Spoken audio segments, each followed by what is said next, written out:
আজকের এই ভিডিওটা অতি গুরুত্বপূর্ণ। দেখা মাত্র প্রত্যেকটা বাংলাদেশী নাগরিক এটা ভিডিওটা শেয়ার করে দিবেন, কারণ আমি যে তথ্যগুলো দিচ্ছি। নমস্কার, খবরের অন্তরালের খবর নিয়ে ক্যালকাটা ডায়ালগস থেকে মনোজ দাস বলছি।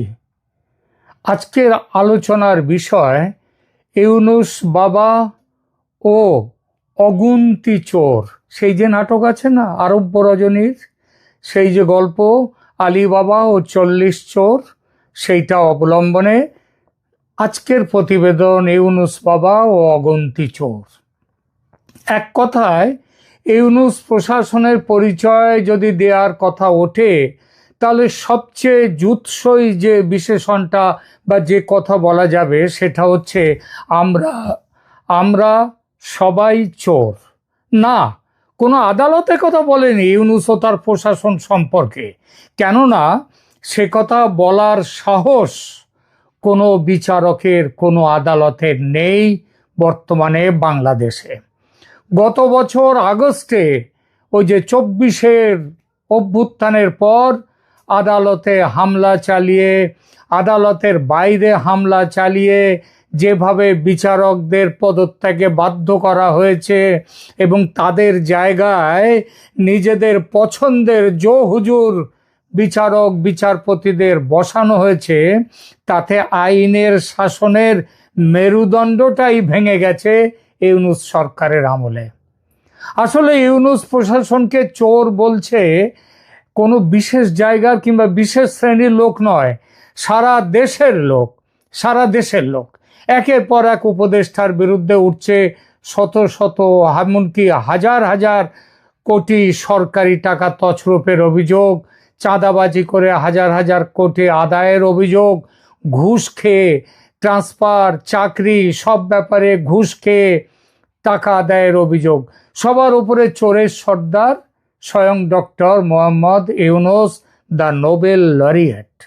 ক্ষমতায় বসেই কেন তাকে বলছি চোরের সর্দার?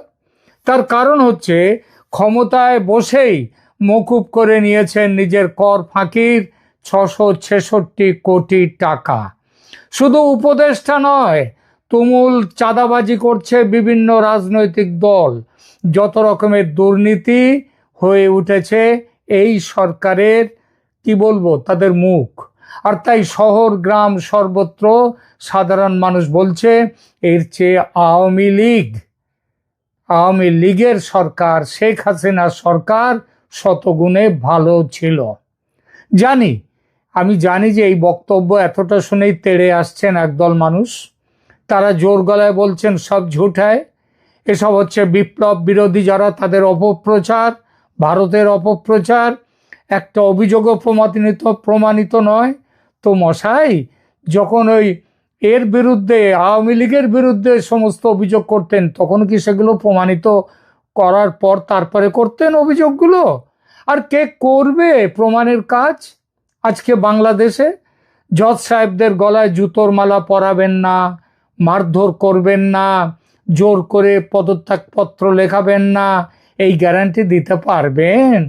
অবশ্য আপনাদের গ্যারান্টির দাম যে অচল পয়সার চেয়েও খারাপ, এই কথাটি দেশের মানুষ জেনে ফেলেছে। তবু ভাবলাম বাজে খবরের ভিড়ে যাতে আসল খবর চাপা না পড়ে যায়, বাজে খবর গিলতে গিলতে মানুষ যাতে আসল খবর ভুলে না মারে, তার জন্য একটা রেকর্ড রাখা যাক। এক জায়গায় থাকুক আলী বাবা ও 40 চোর, সরি আলী বাবা নয়, ইউনুস বাবা ও তার অগুন্তি চোর, তাদের কথা অন্তত একটা এপিসোডে আসুক। তাই এই এপিসোডটা করছি। দর্শকদের কাছে অনুরোধ, এ আর নতুন কথা কি এইটা বলে ছেড়ে চলে যাবেন না আমার এই চ্যানেল। শেষ পর্যন্ত দেখুন। বাজি রেখে বলতে পারি, আমার আগে এভাবে কেউ এক জায়গায় ইউনুস আমলের চোরদের যে চোরপঞ্জি, সেইটা কিন্তু বের করেননি কেউ। আমি তাহলে প্রথমে বলি, ইউনুস আমলের এই যে জজদের, যে বিচারকদের মেরে কিংবা ভয় দেখিয়ে তাড়ানো হলো প্রধান বিচারপতির সঙ্গে, তাদের নামগুলো কি?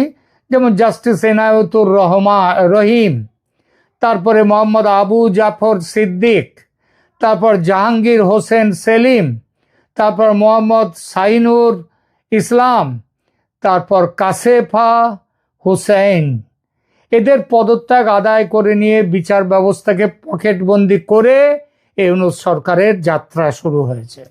অবশ্যম্ভাবী পরিণাম তাহলে কি হলো? বিচার বিভাগের সমাধি।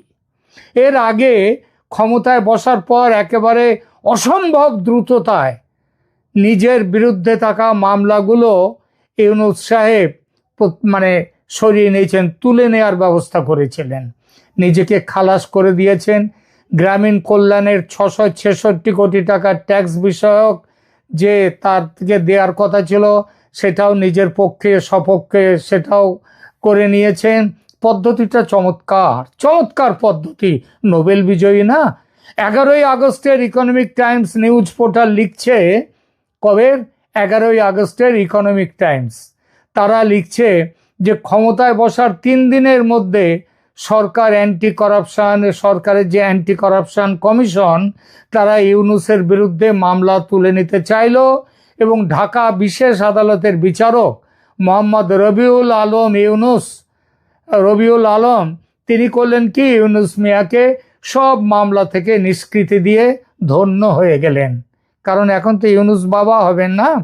যাই হোক, চুরির দায় থেকে নিষ্কৃতি পেয়ে ইউনূস বাবা নিজের আর্থিক যে আখেরটা সেটা আগে গুছিয়ে নিলেন। গ্রামীণ ব্যাংকের ট্যাক্স অব্যাহতি আগেই পেয়েছেন 666 কোটি। এবার গ্রামীণ টেলিকমের মোবাইল ওয়ালেটের অনুমতি নিয়ে নিলেন।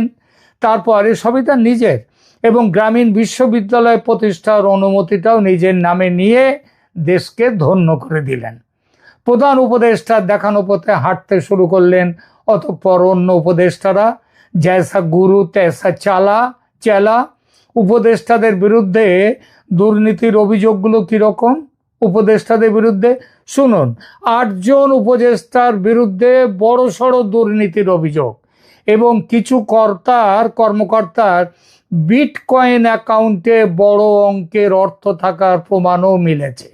এদের মধ্যে যারা চুনোপুটি নয়, রাঘব বোয়াল, তাদের নামের তালিকাটি বলছি, নইলে এত দীর্ঘ হবে আজকের এই ভিডিও যে সেটা আপনারাও দেখবেন না, সেটা আপনাদের বিরক্তির কারণ হবে।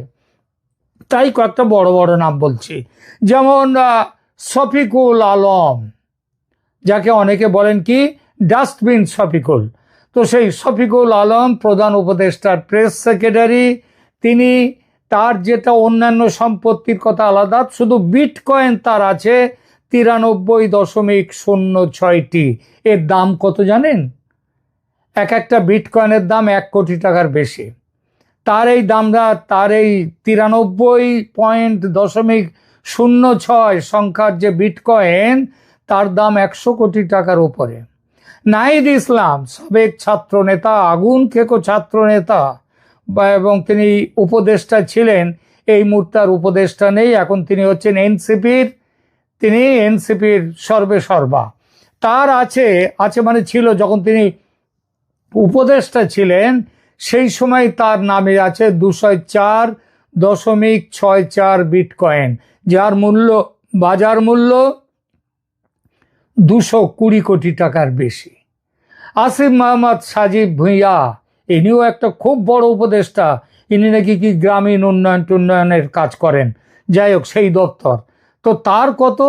তার বিটকয়েনের সংখ্যা, এটা গেল কিন্তু বলছি কয়েক মাস আগের পাওয়া খবর এগুলো, সেটা হচ্ছে 113 বিটকয়েন তার, যার মূল্য 120 কোটি টাকার উপরে। মোয়াজ্জেম হোসেন আসিফ ভুঁইয়া, এই মোয়াজ্জেম হোসেন ইনি হচ্ছেন আসিফ ভুঁইয়ার সহকারী এপিএস। তার কত টাকার সম্পত্তি? তার 300 কোটি। সার্জিস আলম, সহযোগী নেতা, যাকে কয়েকদিন আগে আমাদের যিনি বিএনপির নেত্রী আছেন, তিনি তার নামে কি সব ভিখারিনীর কি সব বলেছেন, তো সেই শুনেছি তার সম্পর্কে যে তিনি খুবই সামান্য পরিবারে, ভিখারিনী পরিবারে, কিন্তু তার যে এক সূত্র থেকে জানা যাচ্ছে তার কাছে আছে 77.69 বিটকয়েন, যার মূল্য প্রায় 80 কোটি টাকা। খান তালাত মাহমুদ, রফিক, ইনিও একজন এনসিপির সহযোগী নেতা। এনার বিটকয়েন এবং তার আর্থিক মূল্য হচ্ছে প্রায় 11 কোটি টাকা। এছাড়া বিভিন্ন কমিশন সদস্য, বিভিন্ন উপদেষ্টা, ছাত্রনেতা, অফিসাররা মাত্র 1 বছরের ইউনূস শাসনে দুর্নীতিকে একটা প্রাতিষ্ঠানিক মর্যাদা দিতে সফল হয়েছে। এটা এই সরকারের একটা বড় সাফল্য, বিরাট সাফল্য। কেউ কেউ বলতে পারেন এইসব খবরের উৎস কি? আপনি তো মশাই গাঁজাখুরি খবর দিচ্ছেন। তাদের আমি বলি, পাল্টা বলি, তাদের জিজ্ঞেস করি, কেন এসব কথা আপনারা কোনোদিন শোনেননি? যদি না বলেন না শুনিনি, তাহলে বলবো আপনিও তাহলে ওই চোরে চোরে মাস্তুতো ভাই, ওই চোরেদের ভাই। তবু যখন জানতে চাইলেন তখন বলি শুনুন, বিভিন্ন সূত্র থেকে পাওয়া এসব খবর। তবে তাদের মধ্যে বিশেষভাবে উল্লেখ হচ্ছে দ্য এশিয়া পোস্ট নামের সংবাদ পোর্টাল। উপরের তালিকায় অবৈধ বিটকয়েন, বিদেশি অ্যাকাউন্ট ও সরকারি অর্থ আত্মসাতের দাবি দ্য এশিয়া পোস্ট নামক পোর্টাল থেকে আমরা সংগ্রহ করেছি। উপদেষ্টা আসিফ মাহমুদের এপিএস সহ অনেকেই সরকারি ক্ষমতার অপব্যবহার ও অর্থ আত্মসাতের সাথে যুক্ত বলে অভিযোগ। কাউকে কাউকে পদ থেকে সরিয়ে দেওয়া হয়েছে, তাতেই বোঝা যাচ্ছে অভিযোগের সত্যতা। এ তালিকার বাইরে আরও বহু নাম সংবাদ মাধ্যমে আলোচিত। এবার নজর ফেরাই ইউনূস বাবা এবং তার অগুন্তি চোরেদের আর এক বড় কীর্তির উপর। এটা হলো চাঁদাবাজি। চাঁদাবাজির বিরাট দুনিয়া।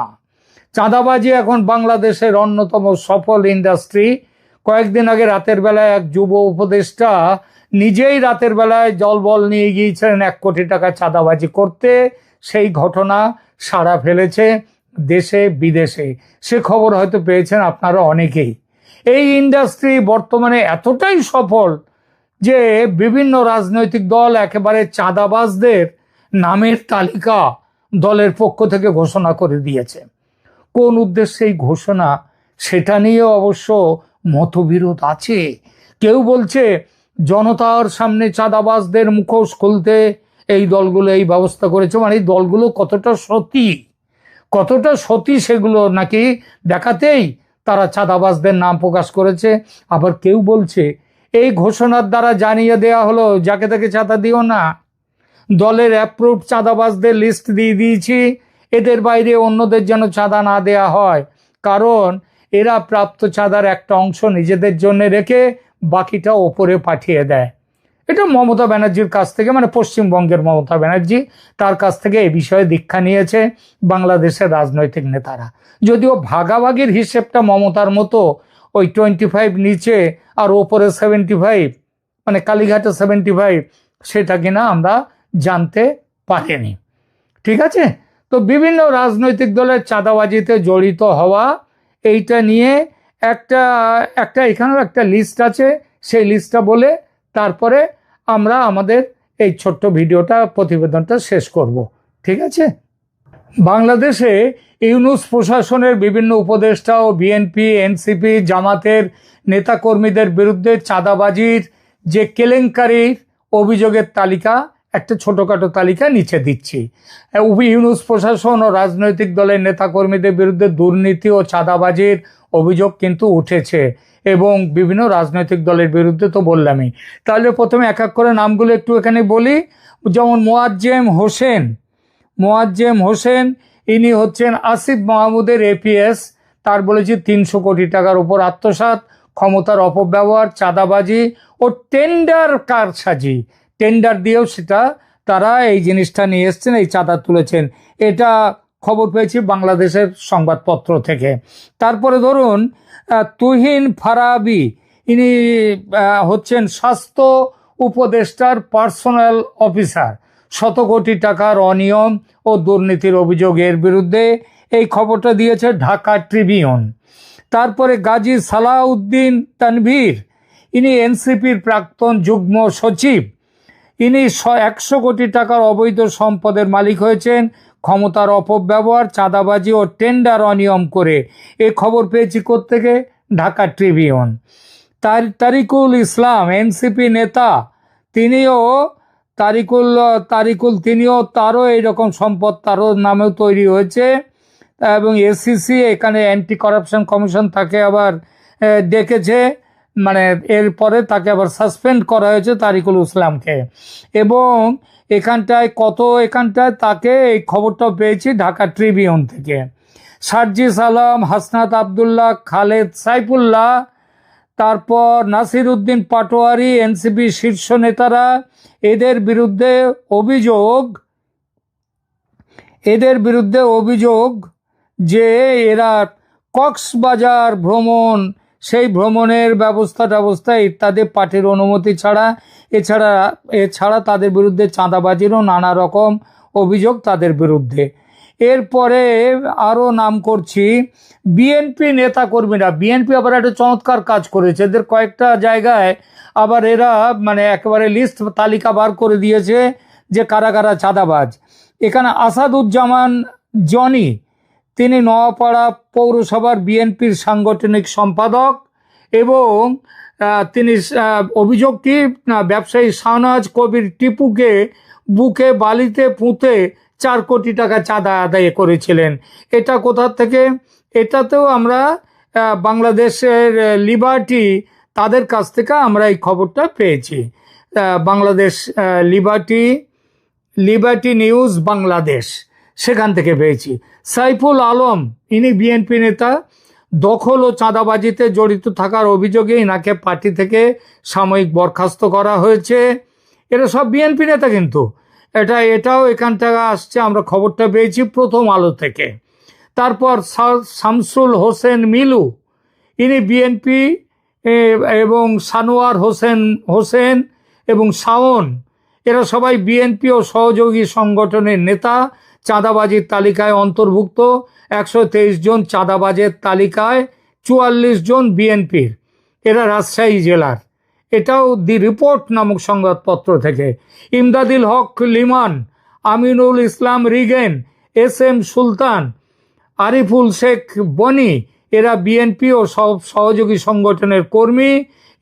এরা প্রচুর টাকা কামিয়েছে, কয়েকশো কোটি টাকা কামিয়েছেন চাঁদাবাজি ও অবৈধ কার্যকলাপের অভিযোগ, এবং এদের চাঁদাবাজির ক্ষেত্র রাজশাহী। আবার এদের ছাড়া বিএনপি অনেক বড় হয়ে যাচ্ছে, একটু ছোট করে নিই।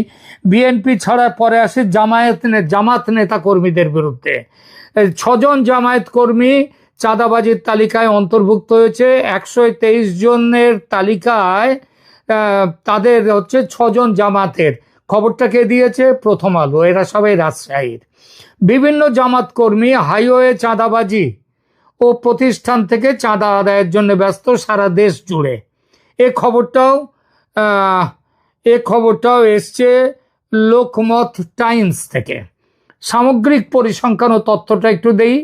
চাঁদাবাজির ব্যাপকতাটা কীরকম? ঢাকায় চাঁদাবাজির মামলা 2025 সালের প্রথম 6 মাসে গড়ে আগে ছিল 70টি মামলা, এখন হয়েছে। আগে সংখ্যা ছিল অনেক কম, 12, 13, 14 এইরকম ছিল। চাঁদাবাজি সব জায়গায় হয়, আমাদের এখানেও হয়, ভারতেও হয়, আর পশ্চিমবঙ্গেও খুব ভালোভাবেই হয়, কিন্তু সেটা ভীষণভাবে বেড়ে গেছে ঢাকায়। এবং এ খবর লোকমত টাইমস দিচ্ছে। রাজশাহীতে চাঁদাবাজির তালিকা: 123 জন চাঁদাবাজের মধ্যে 44 জন বিএনপি, 25 জন আওয়ামী লীগ। এটা আবার কি? এই বাজারে তো আওয়ামী লীগ পালিয়ে প্রাণ বাঁচাচ্ছে, তারা চাঁদাবাজি করতে গেছে? হতেই পারে না। এ আওয়ামী লীগকে জড়িয়ে দেওয়ার জন্যে হয়তো তারা অনেকেই সার্জিস আলমের মতো একটা সময় আওয়ামী লীগ করেছে, এখন তারা বিএনপি কিংবা জামায়াতে গিয়ে ঢুকেছে, তাদের নামটা কেটে দেওয়া উচিত ছিল এদের। যাই হোক, এই খবরটা দিচ্ছে কে? এই খবরটা দিচ্ছে দ্য রিপোর্ট। আচ্ছা, এরপরে বিএনপি কর্তৃক শাস্তি দেওয়া হয়েছে কয়েকজনকে। ওই যে কতজনকে? 4000 জন সদস্যকে সাময়িক বরখাস্ত করা হয়েছে। সাময়িক বরখাস্ত বলে, এটাকে বরখাস্ত হয় না, সাময়িকভাবে তাদেরকে বসিয়ে দেয়া হয়েছে। বরখাস্ত মানে পার্টির থেকে বার করে দেয়া, সেটা কোনোদিন হয়নি, আর হবেও না, কারণ এরাই তো পার্টির জান প্রাণ। শুনলাম তারেক রহমান নাকি বাংলাদেশে আসছেন, তাকে স্বাগত জানাবার জন্য এখন চাঁদা তোলা হচ্ছে বিপুল বেগে। তো এইটা হচ্ছে ব্যাপার।